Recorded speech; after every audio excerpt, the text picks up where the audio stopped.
نبی پاک صلی اللہ علیہ وسلم کا ارادہ نہیں تھا جنگ کا، حضور جنگ کے لیے نہیں نکلے تھے۔ قریش اس طرح کرتے تھے کہ مسلمانوں کے قافلے لوٹ لیتے تھے، لوٹ مار کرتے کرتے مدینے کی سرحد تک وہ آ جایا کرتے تھے۔ ایک قافلہ ابو سفیان لے کے جا رہے تھے تجارت کے لیے، تو اس میں سارے کافروں کا مال شامل تھا۔ ایک قافلہ جایا کرتا تھا، سارے اپنا اپنا مال شامل کر دیتے تھے۔ تو جو کہ یہ مسلمانوں کو ستاتے تھے، تو آج حضور علیہ السلام نے ارادہ کرم کیا کہ ان کے قافلے کو ہم نے بھی روکنا ہے، تاکہ ان کو اس بات کا احساس ہو کہ اس طرح نہیں کرنا چاہیے۔ اس قافلے کے لیے نبی پاک صلی اللہ تعالی علیہ وسلم نکلے، جنگ کا تو ارادہ نہیں تھا۔ 313 لوگ حضور کے ساتھ تھے، اور سواریوں کی تعداد اس طرح کی تھی کہ بعض اوقات ایک ایک سواری پر 3 لوگ سوار تھے، تو 2 آدمی سوار ہوتے تھے، تیسرا پیدل چلتا تھا۔ اور قربان جائیں، حضور علیہ السلام کی مساوات کا یہ عالم تھا کہ نبی پاک تھے، حضرت مولا علی تھے، اور جناب زید تھے۔ 2 سوار ہوتے تھے، ایک پیدل چلتا تھا۔ جب 2 غلاموں کے سوار ہونے کی باری تھی، آقا کے پیدل چلنے کی باری تھی، تو حضرت علی نے اور جناب زید نے عرض کی، حضور آپ بیٹھ جائیں، ہم پیدل چلتے ہیں۔ حضور فرمانے لگے، نہ تمہارے اندر طاقت زیادہ ہے اور نہ تمہیں ثواب کی ضرورت زیادہ ہے۔ مجھے اللہ نے طاقت بھی زیادہ دی ہے اور میں ثواب سے بھی مستغنی نہیں ہوں، لہذا تم اگر پیدل چل سکتے ہو تو میں بھی پیدل چلوں گا میں بھی پیدل۔ یہ چیز مساوات پیدا کر، حضور اس طرح جا رہے تھے۔ ابو سفیان بڑے تیز آدمی تھے، جب پتہ چلا نا کہ مسلمان حملے کے ارادے سے آ رہے ہیں، تو ایک بندہ جلدی سے دوڑایا، مکے جا کے بتاؤ تم سب کا مال میرے پاس ہے۔ تو مسلمانوں نے حملہ کر دیا، خود اس طرح کیا کہ جس رستے سے وہ جا رہے تھے وہ رستہ بدل کے رستہ کوئی اور اختیار کر لیا۔ قافلہ بھی بچ کے نکل گیا۔ اہل عرب کا طریقہ تھا ایمرجنسی اعلان کرنے کا، ہمارے ہاں بھی طریقہ ہے، بریکنگ نیوز ہے نا جی، چور آ گیا، پھر وہ کئی دفعہ صحیح بھی آتا ہے تو لوگ یقین نہیں کرتے۔ ہر شے کی تو بریکنگ نیوز ہے، اور کھولیں تو بیچ میں سے کچھ بھی نہیں نکلتا، میری نیوز بھی نہیں نکلتی، بریکنگ کیا نکلنی ہوتی۔ اس لیے میں کہتا ہوں کہ میڈیا کی ہر بات کو تسلیم نہ کر لیا کر، سوشل میڈیا پہ چلنے والی ہر خبر کو نہ مان لیا کر۔ یہاں تو اتنا عجیب حال ہے، ہمارے ایک بزرگ عالم دین ہے، بیچارے پچھلے دنوں وضاحت دے رہے تھے، خود بیٹھ کے کہہ رہے تھے وہ میں زندہ ہوں بھائی، کسی نے میڈیا پہ خبر دے دی کہ میں فوت ہو گیا ہوں۔ وہ کہہ رہے تھے مہربانی کرو مجھے سونے دو، سارا دن ٹیلی فون آتے ہیں اور لوگ مجھے ہی فون کر کے میری ہی تعزیت کا پوچھنے لگ جاتے ہیں۔ تو اس طرح نہ کریں، کیا صرف تھوڑا سا میڈیا چلانے کے لیے جھوٹ بولا جائے گا؟ بہرحال انہوں نے جو بندہ بھیجا تو بریکنگ نیوز کا وہاں بھی ایک طریقہ تھا، اونٹ کے کان ناک کاٹ دیتے تھے، اپنے کپڑے پھاڑ لیتے تھے۔ اب اونٹ بڑے زور سے چلاتا تھا، جب اس کا ناک کٹ جاتا تھا، اونٹ چلاتا تو لوگ گھروں سے نکل آتے۔ اب وہ جو بندہ ابو سفیان نے بھیجا تھا، اس نے جا کے اپنے اونٹ کے ناک کان کاٹ دیے، لوگ دوڑے باہر نکلے، پوچھا کیا ہوا، تو اس نے کہا نکلو تمہارا تو مال سارا لوٹنے لگے مسلمان۔ وہ ابو سفیان بچ کے نکل گئے تھے، انہوں نے پیغام بھی دیا کہ میں بچ کے آ گیا ہوں، اب آنے کی ضرورت نہیں۔ لیکن انسان کو جو چیز سب سے زیادہ پستی میں لے جاتی ہے وہ اس کا تکبر ہوتا ہے۔ تو مینوں جانتا ہی نہیں، تجھے میرا پتہ ہی نہیں، یہ لے ڈوبتی ہے چیز لوگوں، انہیں بھی لے ڈوبی۔ انہوں نے کہا جی آپ نہیں واپس جانا، اب چلو۔ 1000 کا لشکر، گانے بجانے والی عورتیں ساتھ، شراب کے مٹکے ساتھ، 10 اونٹ روز ذبح ہو رہے ہیں، سردار دعوتیں پکا رہے ہیں، گوشت بھونا جا رہا ہے۔ بدر میں پہنچ گئے، مسلمان بھی 313 پہنچ گئے۔ یہ ساری رات شرابیں پیتے، وہ ساری رات سجدے کریں، یہ ناچ گانے سرور کی محفلیں سجتی، اور وہ رسول پاک کی تقریر سنتے، حضور کے خطبات سے فیض یاب ہوتے۔ عمیر بن وہب کو بھیجا ابو جہل نے، کہا پتہ کر کے آؤ بندے کتنے۔ اس نے جا کے کہا کہ 312 313 310 اتنے۔ کہنے لگا جنگ کیا کرنی ہے، ان کو سویرے اونٹوں کی پشتوں پہ باندھ کے لے جائیں گے، مکے جا کے دیکھیں گے کیا کرنا۔ یہ تکبر ہے نا۔ تو عمیر بن وہب کہنے لگا ہیں 312 ہیں 313، میرے اندازے میں 310، لیکن ایک کا بھی واپس جانے کا ارادہ کوئی نہیں۔ میں نے جس کو بھی دیکھا ہے شہادت کی دعا مانگتے دیکھا ہے، ارادہ بڑا پکا لے کے آئے، شہادت ہے مطلوب و مقصود مومن، نہ مال غنیمت نہ کشور کشائی، نبی پاک صلی اللہ علیہ وسلم نے جب دیکھا نا کہ وہ تو جنگ کے لیے آن پہنچے ہیں اور ارادہ تو قافلے کا تھا، تو حضور نے صحابہ سے مشورہ کیا. نبی پاک علیہ الصلوۃ والسلام نے ہمیں بتایا ہے کہ چیزیں مسلط نہ کرو. ہم نہ اپنا مسلط کرتے، یعنی تراویح پڑھنے والا بندہ دوسروں کو بڑا گھورتا ہے کہ تو کیوں نہیں پڑھتا، بھئی تو پڑھ رہا ہے نا تو اللہ سے دعا کر یہ بھی پڑھے، لیکن اپنا مسلط نہ کر، دعوت دے، تبلیغ کر.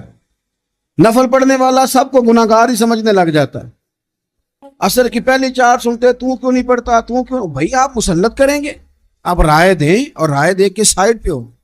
مسلط کرنے کی تو اجازت نہیں. حضور کا تو حکم چل سکتا ہے نا، چلتا ہے نا، لیکن حضور نے بھی صحابہ سے پوچھا بھائی وہ تو لڑنے آ گئے ہیں، اب کیا کرنا ہے؟ تو حضرت صدیق اکبر کہنے لگے حضور کرنا وہ ہے جو آپ نے فرمانا ہے. حضرت عمر کہنے لگے حضور تلواروں کو تو زنگ لگ گیا ہے. اور جناب علی شیر خدا مرتضی مشکل کشا غل عطا، مولا کائنات فرمانے لگے حضور علی اور تلوار یہ تو رشتہ ہی بڑا پرانا ہے، تیاری کریں. حضور کا خیال تھا کہ انصار بھی تو بولے نا، یہ تو سب مہاجرین بول رہے ہیں. انصار کو جب سمجھ آئی نا کہ اشارہ ہماری طرف ہے تو حضرت سعد بن عبادہ اٹھے، کہنے لگے حضور آپ کا اشارہ ہماری جانب ہے؟ میں ہاں. کہا یا رسول اللہ صلی اللہ علیہ وسلم خشکی پہ بھی لڑیں گے اور دریا میں بھی لڑیں گے. حضور انسانوں سے بھی لڑیں گے اور آپ حکم دیں گے تو جنوں سے بھی لڑیں گے. وہ بیٹھے تو حضرت مقداد اٹھے اور کمال کر دی، کہنے لگے یا رسول اللہ آپ ہم سے ارادہ پوچھ رہے ہیں؟ ہم کوئی حضرت موسیٰ کی قوم ہے جو اپنے نبی سے کہہ دیں گے آپ لڑیں اور آپ کا خدا لڑے؟ سونیا ہم آپ کے ساتھ لڑیں گے اور آپ کے قدموں پہ جانیں بھی قربان کریں گے. نبی کا حکم ہو تو کود جائیں ہم سمندر میں، اور جہاں کو محو کر دیں نعرہ اللہ اکبر میں. نہتے 313 بشر شوق شہادت میں نکل آئے تھے میدان میں محمد کی قیادت میں. نہ تیغ و تیر پہ تکیا، نہ خنجر پہ، نہ بھالے پر، بھروسہ ہے تو ایک سادی سی کالی کملی والے پر. نبی پاک صلی اللہ تعالی علیہ وسلم نے جذبات سنے تو فرمایا چلو نہ چلے، پر چھوٹے چھوٹے بچے واپس کر دو. ایک چھوٹے بچے تھے عمیر بن ابی وقاص، حضرت سعد بن ابی وقاص کے پائی، زمین پہ لیٹ کے رونے لگے سونے میں نے بھی جانا. کمپیوٹر کے لیے نہیں رو رہے، موبائل کے لیے نہیں رو رہے، نئی سائیکل کے لیے نہیں، شہادت کے لیے. حضور میں لڑوں گا، اب مجھے لے کے تو چلیں. یا رسول اللہ میں طاقتور نکلوں گا، لے کے تو چلیں. ان کے آنسو دیکھ کے حضور نے فرمایا لے چلو نا ساتھ. فطرت مسکرا رہی تھی. حضرت سعد بن عبادہ ایک دوسرے سے کہہ رہے تھے ہم سے لڑنے آیا ہے ابو جہل. جس قوم کے بچوں کی شجاعت کا یہ عالم ہے، اس قوم میں علی کا کیا حال ہوگا اور امیر حمزہ کا کیا عالم ہے. یہ ہمارے ساتھ مقابلہ کریں گے یہ لوگ. اور چھوٹے اتنے تھے. حضرت عمیر کے تلوار اپنے ہاتھوں سے اپنے گلے میں نہیں لٹکا سکتے تھے، وہ بڑے بھائی نے لٹکائی. میدان میں نکلے، حضور علیہ الصلوۃ والسلام نے تقریر کی، فرمایا تمہیں پتہ ہے تم کس جنت کی جانب جا رہے ہو؟ وہ جنت ہے جس کی چوڑائی زمین آسمان کے برابر ہے. حضرت عمیر بن حمام انصاری ایک صحابی تھے. جب کریم نے فرمایا نا جنت کی چوڑائی، کسی چیز کی لمبائی زیادہ ہوتی ہے چوڑائی کم ہوتی ہے، جب فرمایا نا کہ چوڑائی زمین آسمان کے برابر ہے تو حضرت عمیر بولے، کہنے لگے واہ واہ واہ واہ واہ. کھجوریں کھا رہے تھے. حضور نے فرمایا تو بڑی واہ واہ کر رہا ہے، کہ سونیا اتنی جنت پیاری ہے تو ہم دور کیوں ہیں، یہ دے نا ذرا تلوار. جلدی سے میدان میں نکلے، اللہ نے انہیں شہادت عطا فرمائی. رات ساری وہ مست رہے شراب کے نشے میں، اور حضور ساری رات مصلی پہ رہے، ساری رات دعائیں مانگی. پتہ کیا کہا؟ اے اللہ یہ میری کل کمائی تھی 313 جو میں لے کے آ گیا ہوں، اگر یہ ہلاک ہو گئے تو قیامت تک کون تیری عبادت کرے گا، ان کی مدد فرما. اور ایک رات پہلے صفیں بھی سیدھی کرائیں، بلکہ صفیں سیدھی کراتے حضرت سواد کے پیٹ پہ چھڑی لگ گئی تو انہوں نے کہا حضور بدلا دیں. حضور نے کپڑا ہٹایا تو انہوں نے وجود چومنا شروع کر دیا. حضور نے ہمیں سبق دیا کہ صفیں بھی سیدھی کرانی ہے اور دعائیں بھی کرانی ہیں. صف بھی سیدھی ہو، مصلی بھی آباد، دونوں کام کرنے، اور پھر توکل ہو، پھر تمہارا دل جمے کہ انشاءاللہ فتح اللہ مسلمانوں کو دے گا. رونے نہ رویا کرو معیشت کے, معاشرت کے, غریبی کے, تنگ دستی کے, فقیری کے. رونے نہ رو, اللہ کی مدد کو آواز دو. ہم نے وہ لوگ بھی دیکھے ہیں بیچارے جو نہ اسلامی معیشت پہ بات کرتے ہیں, نہ معاشرت پہ, نہ اخلاقیات پہ, اور جب بھی بات کریں گے کہیں گے حضور کو تو علم ہی کوئی نہیں تھا, قاری کچھ نہیں سکتے, مجبور محض تھے معاذ. یہ تقریریں کریں گے.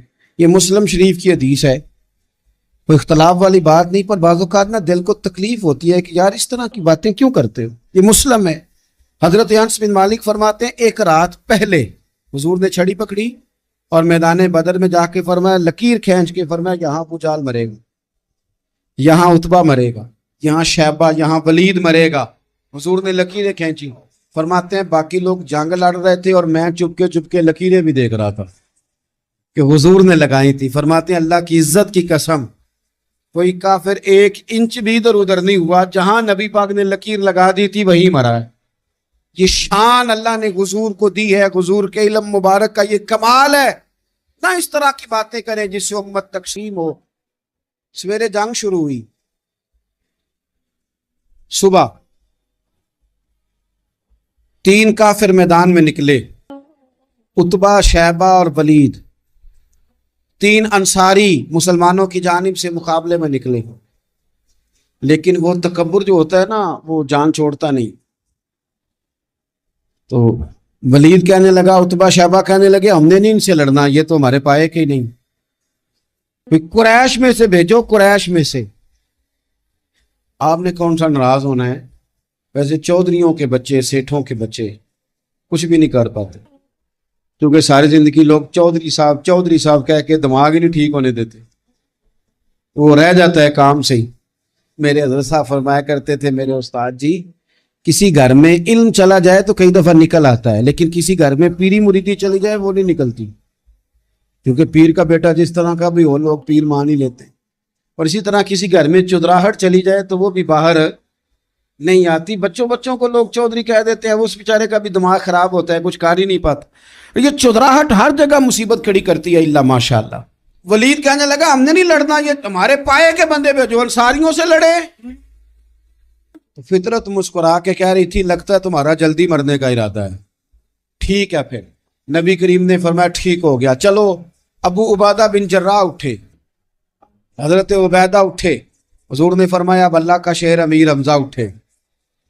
حضرت امیر حمزہ اٹھے. تیسرے نمبر پہ حضور نے فرمایا یا علی یکم, علی اٹھ نہ جار, ذرا نکلنا میدان. دیواریں ہلتی رہتی ہیں اور در کانپ جاتا ہے, علی کا نام سن کے اب بھی خیبر کانپ جاتا ہے.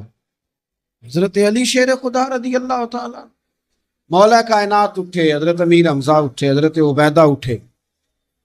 عتبہ کے مقابلے میں گئے, حضرت امیر حمزہ قتل کیا اپنے دشمن.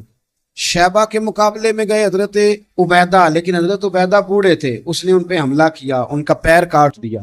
حضرت علی نکلے ولید کے مقابلے میں, 2 ہی ضربے لگائیں, ولید کا سر کاٹ کے حضرت عبیدہ کی مدد کو بھی پہنچ گئے. حضرت علی اس کو بھی قتل کیا. پھر حضرت عبیدہ کو اپنے کندھوں پہ اٹھایا, نبی پاک کی بارگاہ میں لائے. انہوں نے حضور کے قدموں کو چوم کے کہا حضور مجھے شہادت ملی کہ نہیں ملی؟ نبی پاک نے فرمایا رب نے تمہیں شہادت کا درجہ دے دیا. اب میدان میں جہاد شروع ہوا, لڑائی شروع ہوئی, لوگ نکلے. حضرت زبیر بن عوام بھی برچھی لے کے. ایک کافر نکلا, آس اس کا نام تھا, وہ سارا لوہے کا لباس پہن کے آ گیا, صرف آنکھیں نظر آ رہی, بڑے مسلمانوں کو زخمی کر رہا تھا. اب کیسے لڑیں اس کے خلاف؟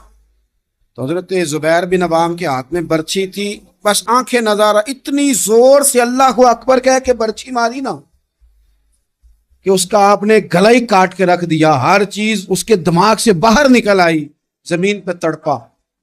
وہ برچھی اتنی پسند آئی نبی پاک. حضور کو صرف تسبیح پسند نہیں آتی, برچھی بھی پسند آتی. حضور کو صرف تلاوت والا مومن نہیں, جہاد والا بھی پسند آتا. اصل پتہ مسئلہ کیا ہے کہ مسلمان نا ایک چیز دیتے ہیں پھر اسی کا شکار اور دوسری کو چھوڑ دیتے ہیں. دین ہما پہلو ہے, آپ سجدے کی بات بھی کریں, جہاد کی بھی کریں, دونوں دین ہیں. اور یہ یاد رکھیں کہ اسی سے مسلمان مضبوط ہوتا ہے. حضور کو برچھی اتنی پسند آئی کہ آپ کو بخاری میں ملے گا, نبی پاک نے برچھی لے کے بطور یادگار کے اپنے پاس رکھ لی.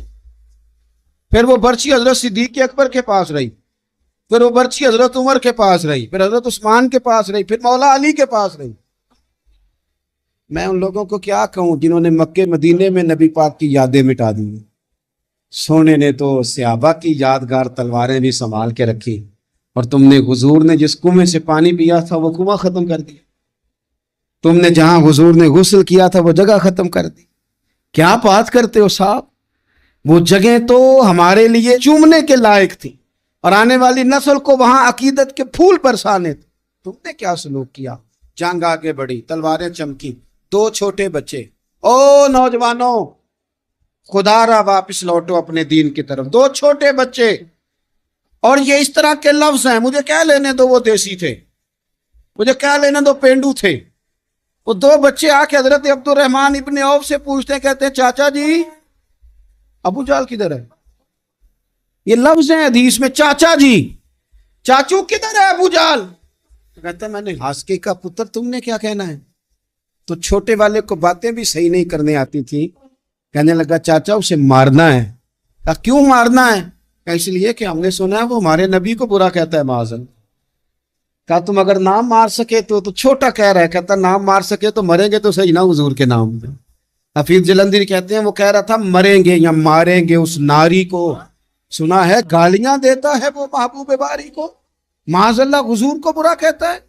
میدان میں آئے دونوں، زور زور سے تلواریں ماری، گھوڑے سے گرا لیا ابو جال۔ حضرت معاذ جو تھے بڑے والے، ان کا بازو کٹ گیا، تھوڑا سا گوشت سال لٹک رہا تھا۔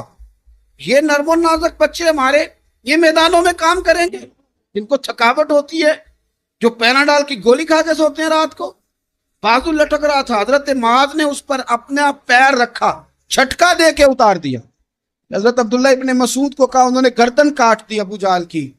دونوں تلواریں لے کے حضور کے پاس گئے۔ چھوٹا کہتا ہے حضور میں نے مارا ہے، بڑا کہتا ہے حضور میں نے مارا۔ کہتا ہے نہیں تو پیچھے تھا، میں نے مارا ہے۔ وہ کہتے نہیں تو بعد میں آیا تھا، میں نے مارا ہے۔ فرمایا تلواریں دکھاؤ نا۔ جب تلواریں دکھائیں تو حضور فرمانے لگے تم دونوں نہیں مارا ہے، برابر کا ثواب ہے۔ جس کا بازو کٹا تھا کریم رسول نے فرمایا ادھر لانا بازو، وہ بازو لائے، حضور نے اسی جگہ رکھ کے نا دوبارہ لعاب دہن لگایا۔ حضرت معاذ حضرت عثمان غنی کے زمانے تک موجود رہے۔ فرماتے ہیں کٹنے سے پہلے طاقت کم تھی، جب حضور نے جوڑا ہے تو طاقت پہلے سے زیادہ ہو گئی ہے، پہلے سے زیادہ ہو گئی ہے طاقت۔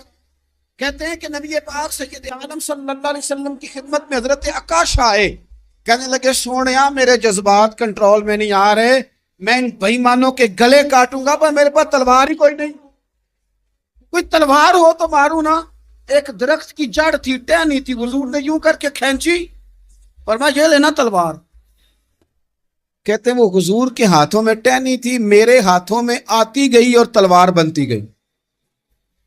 پھر اس سے کافر کاٹے حضور کے معجزات۔ 5000 فرشتہ بھیجا اللہ نے جنگ بدر۔ کتنے؟ یہ میں نے بات اس لیے بیان کی ہے کہ اقبال نے ایک مشورہ دیا، کہتے ہیں تو فضائے بدر تو پیدا کر، فرشتے تیری نصرت کو اتر سکتے ہیں گردوں سے، کتار اندر کتار اب بھی۔ اقبال کیوں ایسا کہہ رہا ہے؟ تو اقبال کہتے ہیں اس لیے کہ آج بھی ہو اگر ابراہیم کا ایمان پیدا تو آگ کر سکتی ہے انداز گلستاں پیدا۔ 5000 فرشتہ آیا۔ مجھے تو لگتا ہے فرشتوں نے بھی دعا کی تھی کہ یا اللہ ہم تیرے نبی کی قیادت میں لڑنا چاہتے ہیں۔ فرشتے آئے، سپر پاور تھی روما، بڑی طاقتور سمجھتی تھی، ایران، روم، یہ کیسر و کسرا، بڑی طاقتیں تھی۔ عرب کے لوگ تو بوریا نشین تھے صحراؤں میں، نکل کے انہوں نے الٹ پلٹ کے نہیں رکھ دی سارا کچھ۔ علامہ اقبال سے کسی نے پوچھا تھا کہ مسلمان دوبارہ سے کبھی میدانوں میں آئیں گے؟ تو اقبال کہنے لگے ہاں ہاں ضرور آئیں گے، آئیں گے، یہ نکلیں گے۔ کیا کس طرح؟ کہنے لگے میں نے فرشتوں سے سنا ہے، نکل کے صحرا سے جس نے روما کی سلطنت کو الٹ دیا تھا، نکل کے صحرا سے۔ قدسی کہتے ہیں فرشتوں کو، اقبال کہتے ہیں رات وہ باتیں کر رہے تھے، میں نے سنا ہے کہ نکل کے صحرا سے جس نے روما کی سلطنت کو الٹ دیا تھا، سنا ہے میں نے یہ قدسیوں سے کہ وہ شیر پھر ہوشیار ہوگا، وہ جاگے گا، وہ بیدار ہوگا۔ یہ قدسیوں سے سنا ہے میں نے، وہ آئے گا میدانوں میں۔ گمسان کا رن پڑا، ابو جال قتل ہوا، امیہ قتل ہوا، کچھ دیر کے بعد مارا گیا، ابو البختری اور عتبہ اور شیبہ اور ولید بڑے بڑے سردار قتل ہوئے، 70 کافر مارے گئے، 70 مسلمانوں نے قیدی بنائے، باقی بھاگ گئے اور سامان چھوڑ کے بھاگ گئے اور گھوڑے چھوڑ کے بھاگ گئے، اور جس کو ادھر بھاگنے کا موقع ملا ادھر بھاگا، کہہ رہے تھے ان کو باندھ کے لے جائیں گے، اور جس کو ادھر بھاگنے کا موقع ملا وہ ادھر بھاگا۔ پیچھے سے حضرت سعد بن عبادہ بول رہے ہیں، کہنے لگے ہم نے تو سنا تھا مردوں سے مقابلہ ہے، تم تو بیویوں سے بھی کمزور نکلے ہو، کیا بھاگتے ہو؟ 14 مسلمان شہید ہوئے صرف۔